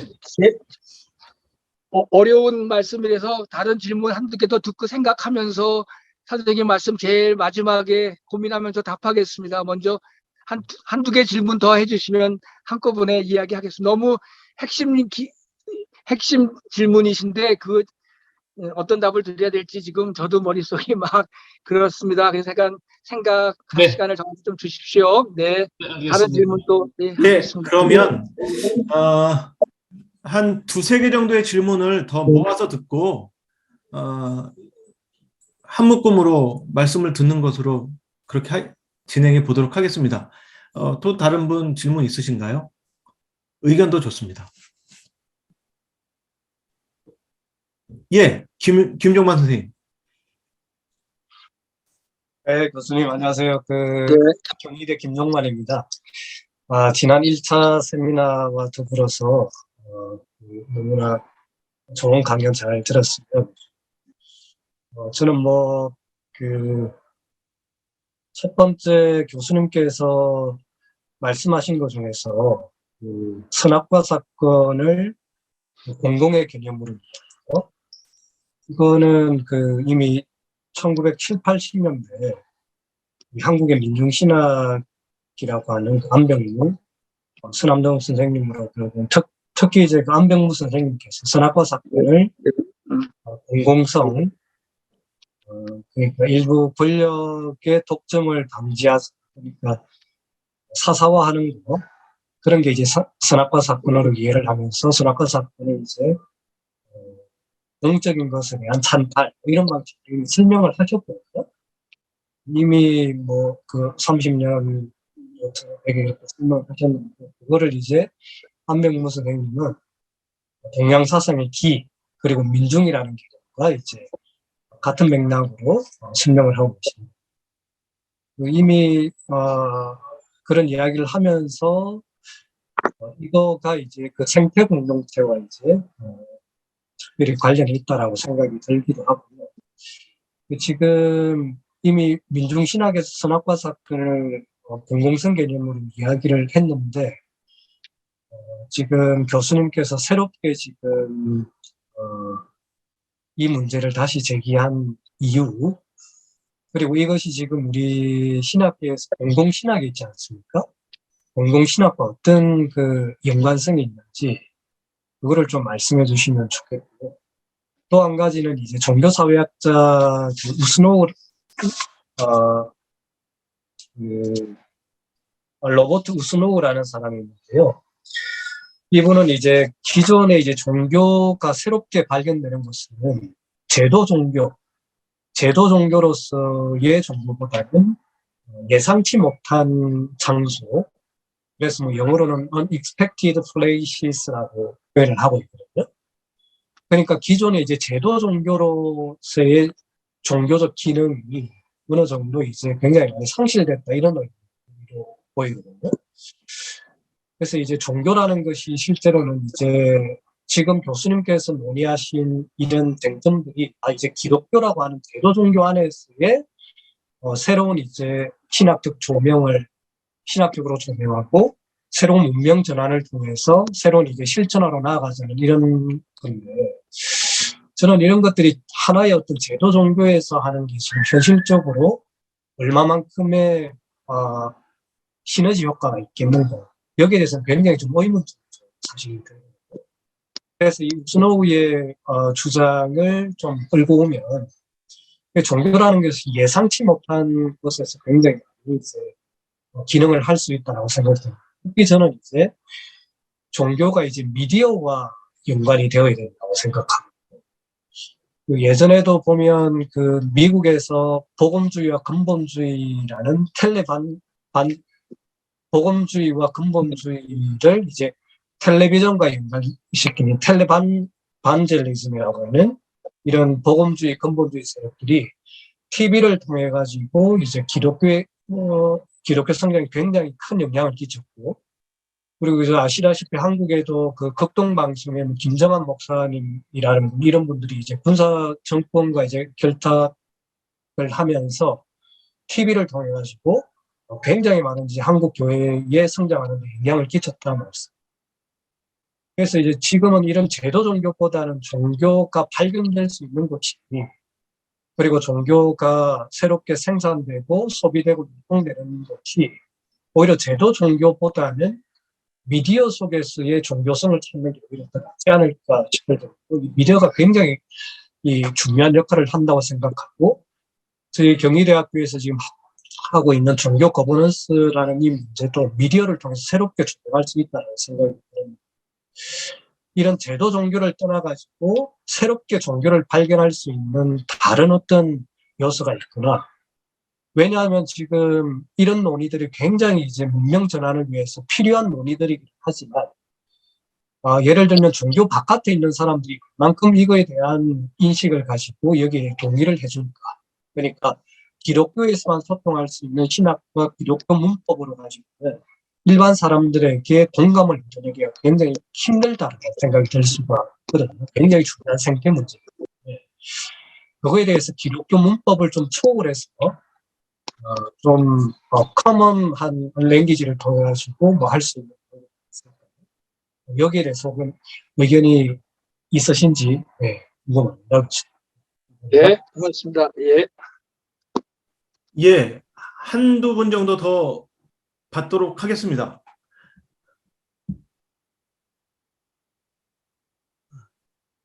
없으시면 저도 질문 하나. 네, 예. 그냥 저는 기본소득과 관련된 질문인데요. 이걸 탈성장과 연결시켜서 설명해 주셨잖아요. 근데 기본소득이라고 하는 것이 세계적으로 논의가 되고 있긴 한 측면이 있지만, 그런데 그게 국가 중심으로 주로 논의가 되고 있고, 무엇보다도 이미 개발이 충분히 된 국가들을 중심으로 해서 이 논의가 되고 있는 측면이라, 이걸 비판적으로 보는 진보 운동을 해오신 분들 중에서는 탈성장이 만일 기본소득과 같은 이런 논의, 그리고 뭐 공유지 얘기도 마찬가지인데, 이런 것과 연결되게 되면 결국은 이것이 저개발 국가들의 개발 기회를 오히려 박탈하고, 개발된 국가들 사이에서의 분배만을 논의하는, 결국 부르주아 중심의 논의가 되고 말 위험이 있다라고 하는 비판이 하나가 있어서요. 그것에 대한 그렇게 이해하면 탈성장도 결국은 급진적인 이론이 아니라 부르주아들의 삶을 정당화하는 논의가 될 수 있다고 하는 지적들을 해오고 있거든요. 저 개인적으로는 그걸 동의하진 않지만 탈성장 개념을 그렇게 읽고 싶지 않아서, 그럼에도 불구하고 그런 비판이 있어서 이걸 선생님께서는 어떻게 생각하고 계시는지, 아까 기본소득을 세계적인 차원에서 논의해야 된다고 하는 말씀을 언뜻 하셨는데, 그것을 좀 더 구체적으로 이런 비판을 의식하면서 설명을 해주셨으면 좋겠다는 생각이 들었습니다. 예. 질문 하나하나가 다 만만치 않은 질문이고, 제가 다 감당할 수 있는 질문, 답할 수 있는 능력 밖인데, 그럼에도 불구하고 이제 우리 거꾸로 올라가 보겠습니다. 우리 신익상 박사님의 질문. 사실 처음부터 제가 이야기했죠. 이 기본소득이 여전히 이제 영국에서 가장 많이 이제 발전이 되어 왔고, 그리고 한국에서도 여전히 논의가 안 됐지만, 코로나 바이러스 때문에 한 번도 시험해 보지 못했던, 생각지도 못했던 이제 기본소득이라는 말이 이름은 달라졌지만 이렇게 한번 이제 실험이 되어 보고 하루아침에 될 수 있는 문제는 아니겠죠. 기본소득 문제에 있어서 또 가장 중요한 문제가, 이 한국의, 우선 이제 국내 상황을 보더라도 국내에 있는 외국인 이주민들에게도 줄 거냐 안 줄 거냐라는 문제부터 이제 불거지죠. 그러면 이제 이 기본소득 하는 사람들의 입장에서는 하여간 외국에 이 땅에 있는 사람들에게는 모두 다 주어야 한다라는 이제 입장을 이제 가지고 있죠. 그 점에서는 차이가 없다라고 보는데, 왜냐하면 이제 다 아시겠지만 기존의 복지제도와 기본소득 문제가, 기본적인 차이는, 복지제도는 혜택의 차원에서 정부로부터 받는 거라면, 복지제도라고 하는 것은 당연히 자기의 몫을 받는 거라고 그렇게 이제 생각하기 때문에 이제 기본소득이라는 게 조금 더 진일보된 개념일 수 있다. 기본 복지제도와는 다르다라는 이야기가 있고, 그리고 이제 예컨대 제3세기, 우리가 지금 보았듯이 지금 이제 그런 난제가 있지만, 지금 우리는 벌써 4차를 맞는다, 백신을 맞는다 그러지만, 지금 아프리카는 백신을 맞는 게 1차도 지금 20, 30%, 40%밖에 안 되는 사람들이 있고, 결국은 그런 상황에서 계속해서 변종들은 거듭거듭 발생되는 현실이 다가오고 하면, 이 문제는 모두가 살기 위해서는 앞으로 당장은 이게 쉽게 되지 않겠으나, 그러나 아프리카 제3세계 인민들에게도 당연히 이 문제가 함께 그 공평한 불공평을 극복해야 되는 문제는 당연한 과제로 논의되는 과정에서 언젠가는 해결되지 않겠는가. 단번에 해결은 안 되지만 해결이 안 되면 그 폐해를 고스란히 제1세계 사람들도 또 받을 수밖에 없는 그런 현실이기 때문에 저는 이 문제가 시간은 걸리겠지만 같이 가야 된다. 그런데 그러면서 중요한 것은 뭐냐 하면은 제3세계 속에 있는 여전히 제3세계 속에서 개발되지 않고 있는 공유주의를 함부로 퍼가지 않고 착취하지 않고 약탈해 가지 않도록 지키는 일은 필요하다. 이 일을 제3세계 사람들도 이 공유지 개념을 가지고 이것을 지켜나가야 된다라고 하는 생각, 지금까지 그냥 돈에 팔리는 그런 게 아니라 이런 자기들의 의식도 필요하지 않겠는가 싶어서 또 이 기본소득 문제에서 탈성장을 말하면 그게 역성장하고 어떤 관계냐. 그러니까 탈성장하고 역성장은 결코 같은 개념은 또 아니기 때문에 역성장으로 비판하는 사람들한테는 뭐 또 그렇게 말할 수도 있고, 그러나 저는 진짜 모두가 공평하게 행복하게 그리고 그러기 위해서는 시간은 걸리지만 기본소득의 문제는 공유지 개념과 함께 계속해서 논의되고 정착되어 갈 필요가 있다. 그래서 한국 안에서도 우선적으로 이주민들에게도 그런 문제들이 실시되어지는 그런 경험들을 우리가 축적해 가야 한다. 뭐 그런 얘기 그렇게 말씀드리고 싶고요. 그다음에 이제 맞습니다. 이 선악과 문제는 안병무 선생보다 훨씬 더 이제 남미 해방신학자들의 개념이죠. 남미 해방신학자들이 그런 개념을 썼고 이제 민중신학이 그 해방신학의 개념들을 차용해서 나름대로 발전시키고 그런 건데, 그러나 저희 선생님들 세대는 그게 이제 안병무든 또 저희 선생님이 변선환이든 이런 분들에게는 아직 생태학적인 차원까지는 이르지를 못했습니다. 이 사회의 어떠한 경제적인 그런 생산물들에 대해서 구조적인 그런 문제에 대해서 이야기했지만, 오늘 우리가 하늘이라든가 바다라든가 전자파라든가, 지금 이 전자파라고 하는 게 얼마나 어마어마한 공유제인데 어떤 기술을 가진 사람들이 그거를 잡아서 독점하고 있는 그런 구조 아니겠습니까? 뭐 문화 그리고 지식 공유지도 마찬가지고, 이제 그런 차원에까지 이들이 이르지를 못했기 때문에 지금 우리가 생태, 지식, 문화 이런 공유지 개념을 그들이 갖고 있던 공유지 개념으로부터 더 우리가 확장시킬 필요가 있다. 그 공유지 개념이 아까 지금 세 번째 질문처럼 기본소득과 더불어 연관이 또 돼야 되고, 그렇게 되면 그 기본소득이 결국 모든 사람들에게 지금까지 임금 노동으로 저주받은 노동이 된 그런 삶이 아니라 모두가 자기의 영역을 발전시킬 수 있는 어떠한 그런 사회, 그래서 GDP 위주의 사회가 아니라 전혀 다른 가치로 이 사회를 이렇게 설명할 수 있는 그런 사회를 우리가 만들어 가는데 이제 그런 일들은 반드시 필요하다. 그래서 이제 제가 민중신학, 해방신학자들의 이야기를 요즘 뭐 민중신학, 해방신학자 그런 얘기 별로 안 합니다, 요즘은.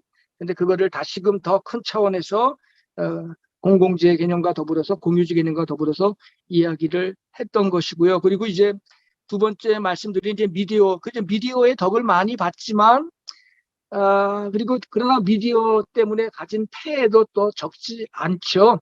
그렇기 때문에 이거는 장단점이 있기 때문에 꼭 어떠한 새로운 방식으로 도구로 그거를 더 확산시킨다고 하는 거에 대해서는 저는 뭐 긍정도 부정도 하지 않고 좋게 발전되기를 바라지만 항상 부작용도 늘 있어 왔기 때문에 그렇게 큰 신뢰는 거기에 두지 않습니다만, 말씀하신 것들에서 이제 언어를 이 기독교적인 세계에서 통용되어지는 언어를 바꾸면 어떨까라는 이야기에는 100번 동의를 하고 싶고요.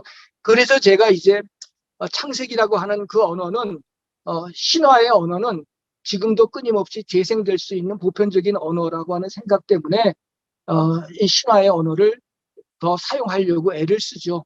지금까지 뭐 출애굽의 언어라든가 뭐 출애굽의 언어를 가지고도 얼마든지 해방을 말하고 뭐 지금 우리가 할 수 있는 이야기를 다 할 수 있지만, 그런 언어들이 갖고 있는 기독교 고유한 그런 특성 때문에 그런 언어보다는 조금 더 틀을 더 넓게 하면 이해할 수 있지 않겠는가 하는 생각이 들어서 기독교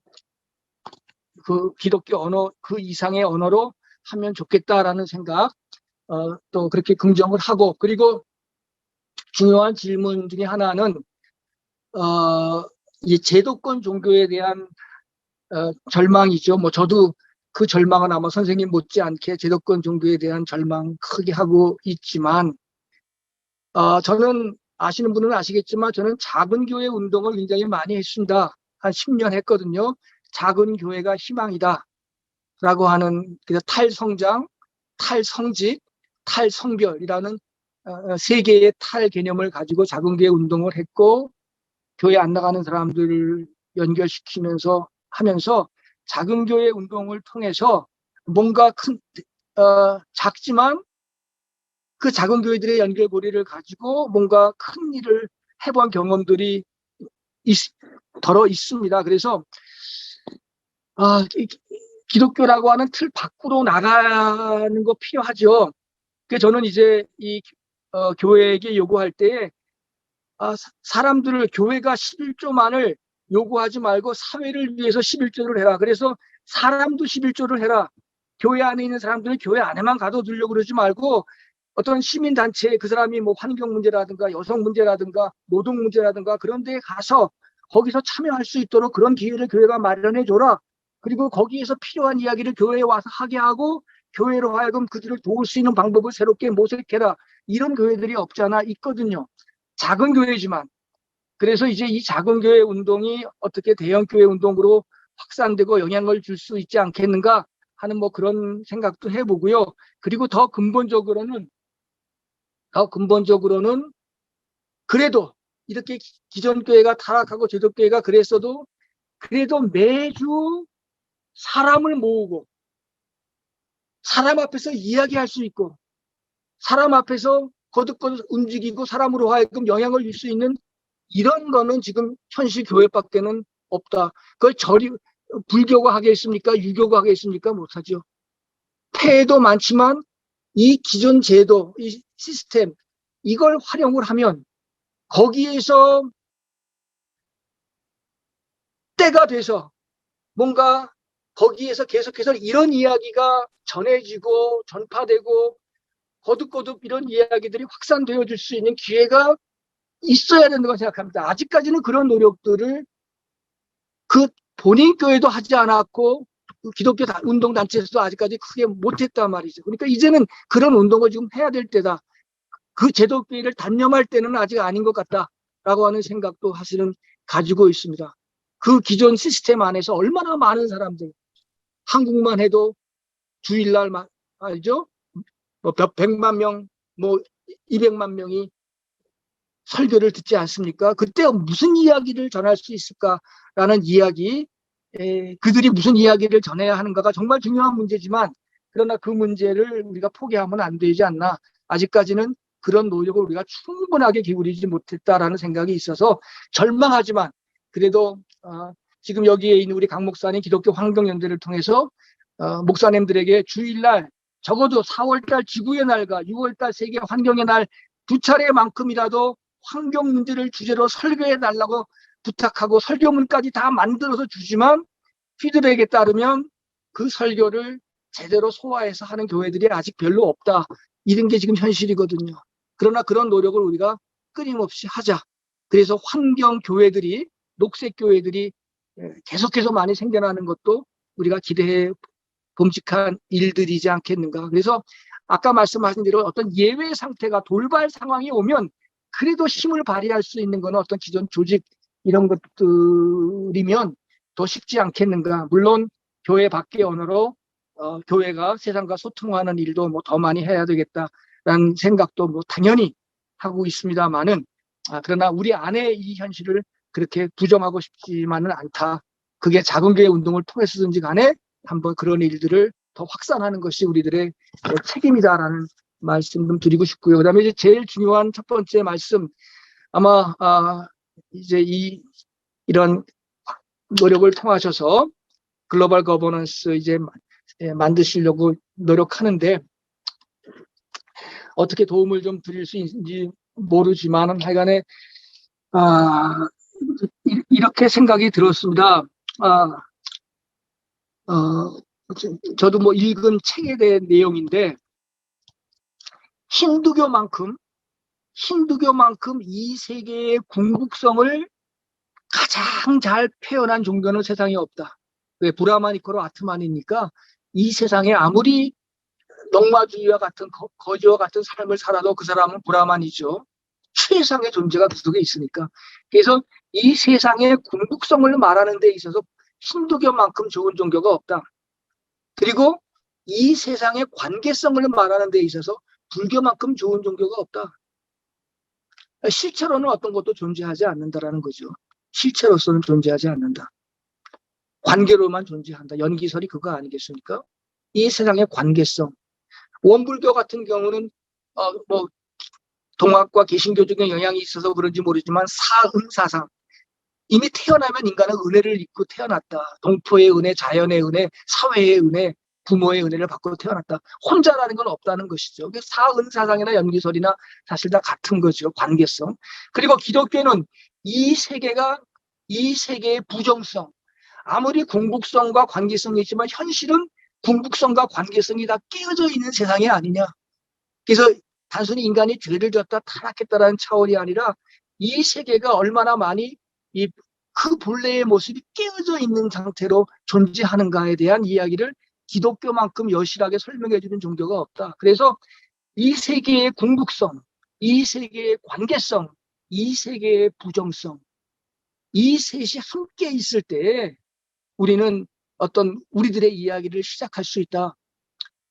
이 세계를 궁극적으로 보는 그런 종교만 가지고도 안 되고 관계성으로만 세상이 이미 다 관계가 다 파괴됐는데 연기설만 가지고 이야기한다고 해서 될 수 있는 게 아니고 오히려 부정성을 이 세계가 파괴되고 있는 현실을 누구보다 많이 여실히 이야기하고 있는 이런 것도 필요하지 않겠는가. 그래서 이 셋의 종교들이 함께 이 세계의 진짜 궁극성을 위해서 그리고 이 세계의 궁극성을 유지하려면 이 관계성을 위해서 이 세계의 부정성을 함께 고쳐나가는 어떠한 이런 일들을 우리가 얼마나 잘할 수 있겠는가 하는 이제 그런 생각이 들고 만약에 이런 일을 하지 못하는 종교라면 저는 아까도 제가 잠깐 말했듯이 세상에서는 소로울 같은 사람들을 통해서 시민 불복종 운동을 한다면 심지어 사도 바울 요즘 새로 연구되는 바울 연구에 따르면 바울이라고 하는 사람이야말로 로마 법을 인정하지 않은 사람이다. 법과 맞서는 사람이다라고 보통 그렇게 이제 표현되기도 하는데 시민 불복종 같은 것 그리고 그거 나가서 교회 불복종 같은 것 뭐 이런 운동들이 앞으로 이제 벌어질 수도 있겠다라는 생각이 좀 들어서 그런 현실이 오기 전에 이 세계 현실에 대한 여실한 이야기를 그냥 한 개인의 죄의 문제, 구원의 문제가 아니라 이 세계가 어떻게 파괴되고 있고 이 세계가 어떻게 망가지고 있고 이 세계가 왜 이렇게 고통 속에 있는지에 대한 이야기들을 좀 정확하게 서술하고 가르치고 고민하고 공부하면서 이 세계의 궁극성, 관계성을 같이 이야기하는 그러한 종교들 간의 지속적인 뭐 세계 종교 평화 모임도 있고 한국에는 KCRP라고 하는 모임도 있고 또 환경 종교 평화 포럼 또 제가 몸담고 있는 또 뭡니까 기후 시민 종교 네트워크라고 하는 IPCC라고 하는 단체도 있고 뭐 등등 있으니까 문제는 저마다 다 이런 단체들이 저마다 다 역시 여기에도 자기 단체 위주로 일을 하고 있다는 거죠. 이 단체들끼리 협력이 안 되는 것이 저는 이 시민 이런 운동 해보면서 제일 느끼는 안타까움이고 저의 한계이기도 하고 그렇습니다. 다 자기 단체의 일로 생각하지 다른 단체와 연결고리들을 맺고 그러는 데는 많이 우리가 제대로 좀 그런 훈련이 안 되어서 이 거버넌스 이런 이야기를 하려면 아마 수많은 우리 한국에 있는 지금 여러분들이 관심하는 그런 주제를 가지고 고민하는 많은 단체들과 더불어 어떻게 코워크를 할 수 있겠는가에 대한 아마 지난한 과정들 한국에서라도 좀 해보는 도상에서 그런 답이 보이거나 나오지 않겠는가 하는 그런 생각을 해보는데 하여간에 제 답이 제대로 된 답은 아닐 것 같고요. 약간 그런 작업은 반드시 필요한 작업이라는 말씀만 드리고 부족한 답 드리겠습니다. 아유, 네, 감사합니다. 예, 좋은 질문과 더 좋은 답변에 감사를 드립니다. 근데 시간이 지금 꽤 많이 지나서요. 8시 40분이라 이미 42분을 지나고 있어서 아쉽지만 더 많이 듣고 싶지만 오늘 시간은 이 정도로 마무리했으면 합니다. 그 전에 이정배 선생님 마지막으로 정리해 주시는 말씀을 듣고 그리고 끝냈으면 하는데 어떠신가요? 예, 그러면 이정배 선생님 마무리 말씀 해주시고 마치도록 하겠습니다. 네, 저기 신익상 박사님의 권위를 받아가지고 영문도 모른 채 이게 무슨 얘기를 어떤 분들 앞에서 하는 건지 제대로 설명도 안 해주고 하라고 그랬어요, 신익상 박사가. 그래서 그냥 얼떨결에 답을 하고 말았는데 이렇게 중요한 생각을 하고 이렇게 부족한 사람의 말을 또 이렇게 들어주시고 그러시는 열심에 제가 감탄을 하고요, 감사를 드리고 이 불편한 진실의 진실이라는 게 있죠. 불편한 진실은 엘 고어가 했던 말이고 환경운동하는 사람들은 참 불편한 진실에 누구보다 앞장서야 된다라는 말을 했는데 실제로 엘 고어 집에 가보니까 너무나 화려한 집에 어마어마한 전기를 쓰면서 그렇게 살고 있는 모습을 보면서 불편한 진실의 진실은 뭐냐? 불편한 진실을 말하는 환경운동가들의 현실은 어떠냐라고 하는 이제 그런 이야기들이 그렇게 한번 회자된 적이 있거든요. 그래서 이런 이야기를 하는 저희로서는 참 저희의 삶이 어떠해야 될까라고 하는 그런 고민부터가 사실은 제일 큽니다. 우리가 이런 이야기를 부끄러움 없이 말하려면 우리가 정말 달라져야 되는데 우리가 그런 우리의 자신에 대한 노력을 저 발끝부터 바꾸지 못하고 이런 이야기를 하는 것이 때로는 죄스러워서 이런 이야기 안 하고 싶을 때도 참 많고 그렇습니다. 그래서 하여간 교회, 오늘 주제가 그런 거니까 교회, 포기할 수 없는 교회입니다. 그 교회가 갖고 있는 경전 안에는 어마어마한 이야기들이 있고 세상을 달리 볼 수 있는 시각들이 있습니다. 성서를 읽고 처음 100년 전에 사람들이 교회에 와서 세상과는 다른 이야기를 들었지 않습니까? 근데 지금도 교회에 와서 조금 세상에서 듣지 못하는 좀 깜짝스러운 그냥 복 받으라는 얘기 말고 그냥 자손 잘 돼 그런 거 말고 이 세상과 더불어 전혀 다르고 낯선 이야기, 우리 정신을 번쩍 키우는 그런 이야기가 소통되는 그런 교회가 되기를 바라는 마음이 간절해서 여러분들이 하시는 일들이 그런 일을 하는데 큰 일조를 해 주시기를 바라고 그러면 또 그들은 과거의 경험에 따라서 세상에 나가서 또 여러분들이 바라는 그런 일들을 또 더 열심히 하시지 않겠는가 싶습니다. 하여간 교회는 절망하지만 포기할 수 없는 우리의 현실이기 때문에 그 현실을 붙잡고 더 열심히 노력해 줬으면 좋겠다라는 말씀을 저와 여러분 모두에게 하고 싶습니다. 감사합니다. 예, 감사합니다.